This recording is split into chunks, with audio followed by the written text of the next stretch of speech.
Сұрақ: шынайы Құдай бар ма? Жауап: бірінші тармақ: иә, және Құдай шынайы. 1 Жохан 5:20. Біз білеміз, Құдайдың ұлы келіп, бізге шынайы Құдайды тану үшін түсінік берді. Біз шынайы Құдайдамыз, оның ұлы Иса Мәсіхтеміз, сол шынайы Құдай және мәңгілік өмір. Римдіктерге 3:4. Жоқ, қайта Құдай шынайы, ал адам баласы жалған. Киелі жазбада айтылғандай, сенің сөзің әділ болып шықсын, және саған сот алдында жеңіс бұйырсын. Екінші тармақ: Құдайдың мәні мен шынайы болмысы бар. Еврейлерге 1:3. Ол Құдайдың ұлылығының сәулесі, оның болмысының дәл көрінісі. Ол өзінің құдіретті сөзімен бүкіл әлемді ұстап тұр.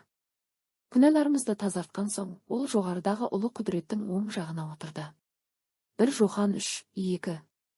Қымбатты бауырларым, біз қазірдің өзінде Құдайдың баласымыз, бірақ болашақта қандай болатынымыз әлі ашылған жоқ.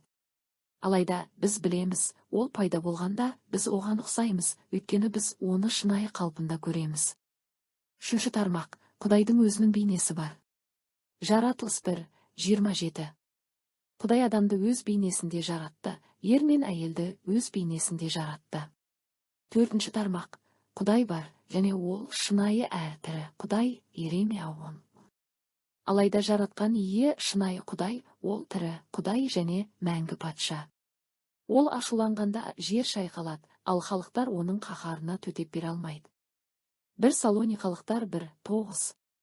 Өйткені олар біз туралы айтып жүр, біз сендерге қалай келдік, сендер пұттардан бас тартып, Құдайға бет бұрдыңдар, тірі және шынайы Құдайға қызмет етесіңдер.